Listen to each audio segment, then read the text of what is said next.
అదే RTV app వార్తల్ని క్షణాల్లో చదివే అవకాశం ఉంటుంది. ఒక న్యూస్ పేపర్, ఒక టెలివిజన్ ఛానల్ మీ చేతుల్లో ఎప్పుడూ ఉంటాయి. శ్రీశైల దేవస్థానానికి ఆస్థాన సిద్ధాంతిగా దైవజ్ఞ గుట్టయ్య శర్మ గారు అని చెప్పి రాజమండ్రి వారు ఉన్నారు. గత 25 సంవత్సరాల నుండి మరొక రూపాయి ఏం మన దగ్గర తీసుకోరు. అలాంటి వారు ఎవరినైతే ఉందో వారిని కూడా ఒక రోజు పంపిస్తాను.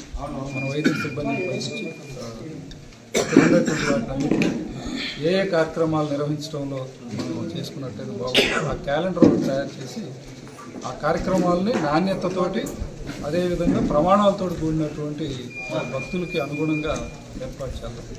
తప్పనిసరిగా శ్రీశైల దేవస్థానాన్ని ఆధ్వర్యంలో ఈ యొక్క దేవాలయం తీసుకోవటంలో తప్పనిసరిగా అది మంచి జరిగిందనే భావనని తప్పనిసరిగా తీసుకుని వెళ్దామని చెప్పి కార్యక్రమంలో మరి గౌరవ శాసనసభ్యుల వారి సమక్షంలో మరి ఈరోజు లాంఛనంగా శ్రీశైల దేవస్థానం తరఫున కొలను భారతి దేవాలయాన్ని మరి దత్తతగా తీసుకోవడానికి అదేవిధంగా ఉంది.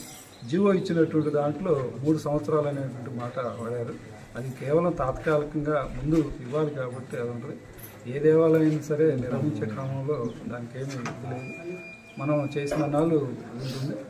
ఈ దేవాలయం పూర్తి స్థాయిలో మనం నిర్వహించుకునే క్రమంలో దాన్ని మళ్ళా కూడా వారు ప్రభుత్విస్తుంది కాబట్టి మా వారు కొంతమంది బోర్డు మెంబర్లు కూడా అడిగితే అది తాత్కాలికంగా ఇచ్చినట్టుంది కాబట్టి మళ్ళీ దాన్ని పెంచుకోవడం అది తప్పనిసరిగా ఉంది. కనుక గౌరవ ముఖ్యమంత్రి గారు దేవాలయాల నిర్వహణ, భక్తులకి ప్రతి దేవాలయం కూడా దగ్గరగా ఉండి అక్కడ జరిగేటువంటి ప్రతి కార్యక్రమంలో నాణ్యత, అదేవిధంగా ఆధ్యాత్మిక హైందవ సాంప్రదాయాలకు అనుగుణంగా బాగా నిర్వహించమని చెప్పేసి అనేక సందర్భాలు చెప్తూ ఉన్నారు.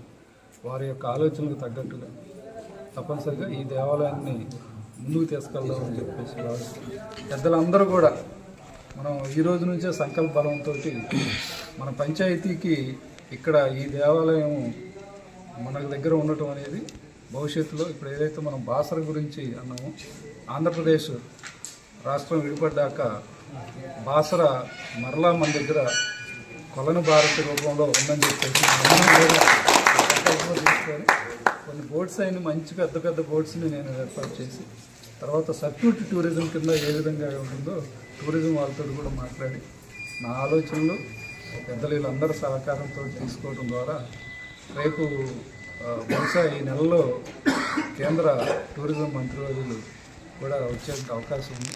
ఆ రోజు మనకు షెడ్యూల్ వచ్చిన వెంటనే ఆల్రెడీ శ్రీశైలం ఇష్యూస్ ఉన్నాయి, వీటిని కూడా మనం తీసుకోవడం ద్వారా ఈ సర్క్యూట్ టూరిజం కింద చేసుకోవడం ఎప్పుడైనా సరే భక్తులను తీసుకొచ్చేటప్పుడు మొట్టమొదట కావాల్సింది ఇప్పుడు ఆత్మకూరు వరకు బాగుంది. ఆత్మకూరు నుంచి 25 కిలోమీటర్లు కనబడుతుంది. 25 కిలోమీటర్లు మనం ఎక్కడి నుంచి ఎక్కడికి వెళ్ళాలి, ఎలా ఉంది, దాంతోపాటు ఎంత దూరం ఉందని చెప్పి డిస్టెన్స్ చూపించుకుంటూ రోడ్డు అప్రోచ్ కనుక చక్కగా ఉంది.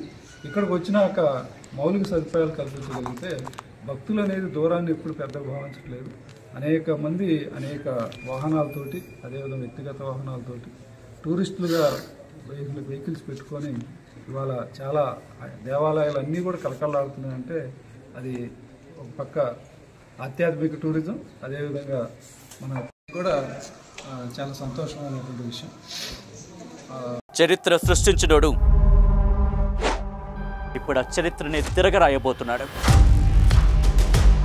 అబద్ధాల గోడల్ని బద్దలు కొట్టి నిజాలను రాగా మీ ముందుంచబోతున్నాడు. నిజమైన వార్తల కోసం వెంటనే డౌన్లోడ్ చేసుకోండి రా యాప్ని.